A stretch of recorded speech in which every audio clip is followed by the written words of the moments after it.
like to do this quick assessment tool just to give people an idea of how well are you performing. I'm not afraid to coach my supervisors or colleagues. I say that we should always be in the business of educating one another. I call it fun, fun while learning. I remember when I was driving my daughter home from school when she was in elementary school. She was about the 4th grade. And I told her how my mother taught me left from right.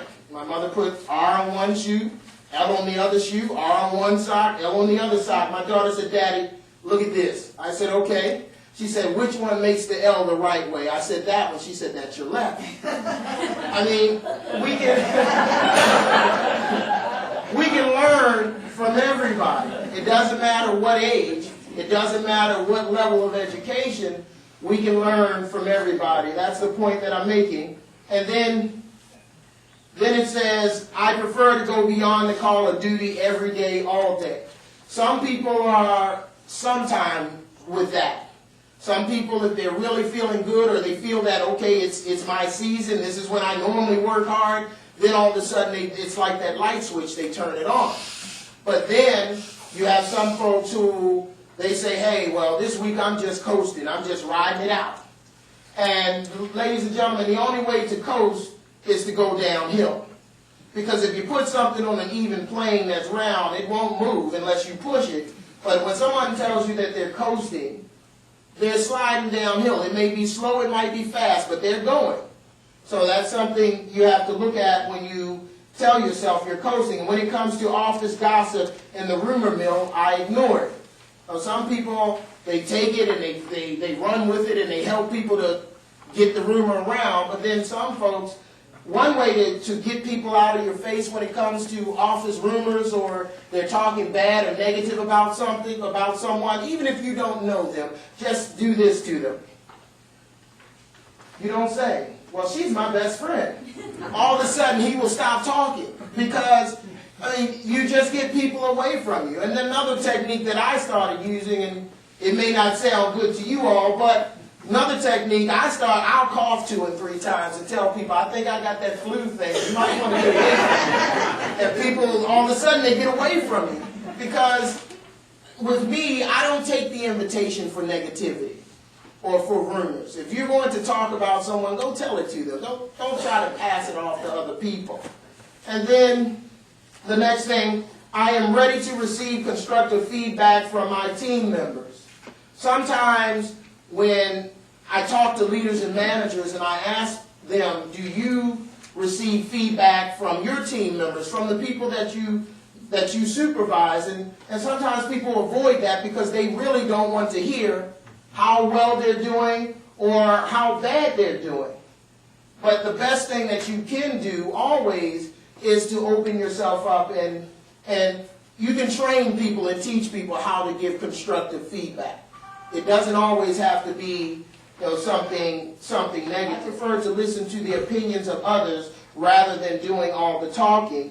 And I share that with people because when I worked in outside sales, we were taught to allow the customer to talk 70% of the time, and we only talk 30% of the time.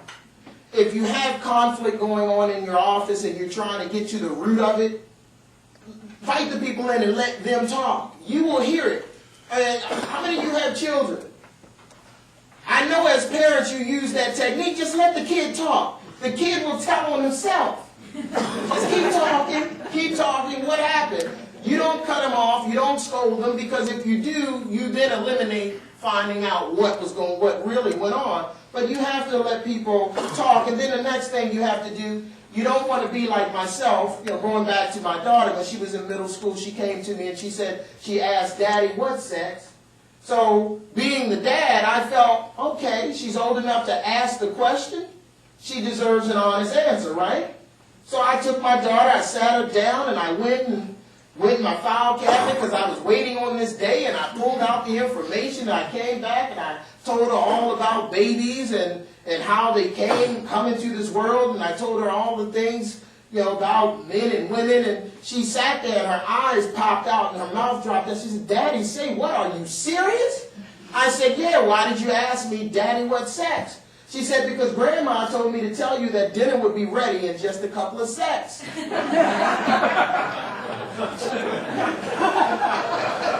See, sometimes as managers and leaders, we don't listen. See, sometimes when we hear things and it sounds similar to what we've been through before, we jump the gun and we try to address the question or the issue without listening to the whole thing.